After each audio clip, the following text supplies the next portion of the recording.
মধ্যপ্রাচ্যে একের পর এক ঘটনায় বাড়ছে উত্তেজনা। নতুন করে ইরানকে ঘিরে যুক্তরাষ্ট্রের নৌ অবরোধের হুমকি, হরমুজ প্রণালীতে জাহাজ চলাচল নিয়ে পাল্টাপাল্টি দাবি এবং গাজা ও পশ্চিম তীরে ইসরায়েলি অভিযান, সব মিলিয়ে অস্থিতিশীল পরিস্থিতি তৈরি হয়েছে মধ্যপ্রাচ্যে।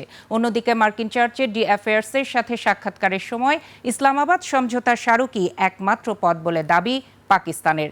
অন্যদিকে মধ্যপ্রাচ্য উত্তেজনার প্রভাব পড়ছে জ্বালানি বাজারেও। বিস্তারিত তাফসির ফিজার রিপোর্টে।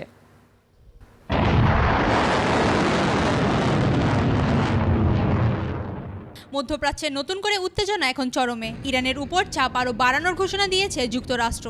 মার্কিন প্রতিরক্ষা মন্ত্রী পিট হেগসেট জানিয়েছেন, হরমুজ প্রণালীতে নৌ অবরোধ অনির্দিষ্টকাল চালিয়ে যাওয়ার সক্ষমতা রয়েছে ওয়াশিংটনের। এর সাথে মার্কিন অর্থমন্ত্রী জানিয়েছেন, ইরানের বিরুদ্ধে নজরবিহীন আর্থিক ব্যবস্থা নেওয়া হবে। এরই মধ্যে যুক্তরাজ্যের সামুদ্রিক বাণিজ্য কার্যক্রম সংস্থা জানিয়েছে, হরমুজ প্রণালী দিয়ে ট্রানজিটের সময় একটি ট্রাঙ্কার ড্রোন হামলার শিকার হয়েছে। এতে সামান্য ক্ষয়ক্ষতি হলেও সব নাবিক নিরাপদে আছেন। অন্যদিকে পাকিস্তানের উপপ্রধানমন্ত্রী ও পররাষ্ট্রমন্ত্রী ইশহাক দার ইসলামাবাদে মার্কিন চার্জ ডি অ্যাফেয়ার্সের সাথে সাক্ষাৎ করেছেন। বৈঠকে দার স্পষ্ট জানিয়েছেন, গত জুনে স্বাক্ষরিত ইসলামাবাদ সমঝোতা স্মারকের পূর্ণ বাস্তবায়নই একমাত্র কার্যকর পথ।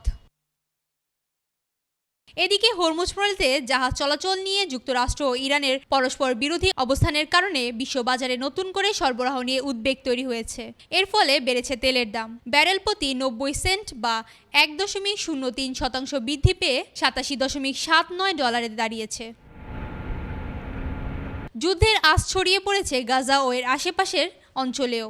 গাজায় ইসরায়েলি ড্রোন হামলায় অন্তত 2 জন নিহত হয়েছেন। একই সময় গাজায় পশ্চিম তীরে সামরিক অভিযান, গ্রেফতার, ঘরবাড়ি উচ্ছেদ ও বসতি সম্প্রসারণ অব্যাহত রয়েছে। অন্যদিকে লেবাননের দক্ষিণ অঞ্চলেও অব্যাহত রয়েছে ইসরায়েলি সামরিক বাহিনীর বোমাবর্ষণ।